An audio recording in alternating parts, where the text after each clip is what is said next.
भाई आज पूरा कंकड़ा छड़ा पूरा व्यस्त तो देखिपार सांग मैंने भाई आज पूरा गुड़ बुड़ अलग करदे तापर मु गुली गुलियाटा कंढेटा गोटे धरदेनी तापर देखा दे आमर खाया टाइम होता तो भात डाली आउ कांजी तो देखिपारे खाई सारापर देखा भाई पूरा कंकड़ा खाया पूरा व्यस्त तो देखा मुझे आंब पूरा खाई मीठा आंबटा ना न खाई हम ना तो देखिपारे भाई सब कंकड़ा गुड़ खाई तो खाई सारापर आम भारत मंगलपुर जावाई तापर देखिपारे मत पूरा निदर भांगी नहीं आसती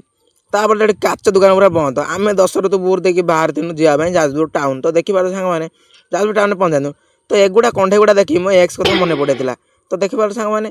तापर आम दुकान पहुँच जाइलु तो फाइनाल सबकि मिल जाऊँगी काच कतरू आलुमिनियम जा सबकि डोर कतरू मुझे फटो गोटे उठे देनी कहीं देखा ना केते सुंदरिया पिलाटा ना मुझे देखिपारे डोर गुड़ा सब देखा सुंदर गुड़ा है भाई खतरनाक है मुझे एक्सीलेटर धरी बाहर दिन घर जाए तो देखिपारे सी जो भाई बसन होता कहनी तापर देखिपारे आमर ये भालू भाई पूरा बस खाइबार व्यस्त तो देखिपारे मैंने मो खाया सरी जाता तो सर सारा आम स्लाइडिंग डोरटे आमर हो रेडी तो जावाई आरडी तो फाइनाल आम बेताल आसिकी पूरी घुगुनी आ पियाज न खाइले कौन हम तो मुझे खाई तो भाई भी ये खाई बस तो देखिपार सांग मैंने जगह आम 5-6टा पूरी खाई सारे तो खाई सारापर देखिपारे आम भारत बेताल जावाई आरडी तो देखिए मैंने आरोड्रे आमर भाई पूरा लगे व्यस्त कहीं शीतलपुर कम थी ना तापर आसाला बाहर कुआड़े बाहर तो देखो आग जाए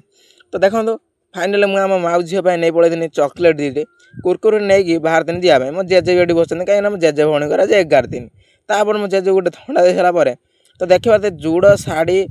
सबकि पलैसा मिठा पिठा तापर देखिपार दिए भाई नई बंद रास्ता देखिए बाहर दिन जावाई तो फाइनाल देखिपार दिए एक गुड़ाक भितर पड़े पान गुआ बेजे मन होता खाई दे कि पान खाएनी तापर आम देखिपार दिए ये होते मो जेजेमा माने मो जेजेंर भौणी तो देखिपार सांग मैंने बयस होता मो जेजेमा चलीगले तो मैंने खाया पीटी सरी जाता तो सरी सारापर देखिए हांडी गड़ा सब पड़ी किए रही माजिया पड़ो ना सेना चौक नुचिकी पलि आसनी देखा आम घर की तकारी भात नहीं पलि तापर देखिपार आम बाहर घर को जावाई तो फाइनाल देखिपार मुझे आम ये अभियाई मोर ये बस जाइनु तो बाक्सर आसिकी भाई के दुकान न खाइले कौन हम भाई ये पूरा खाइबार व्यस्त।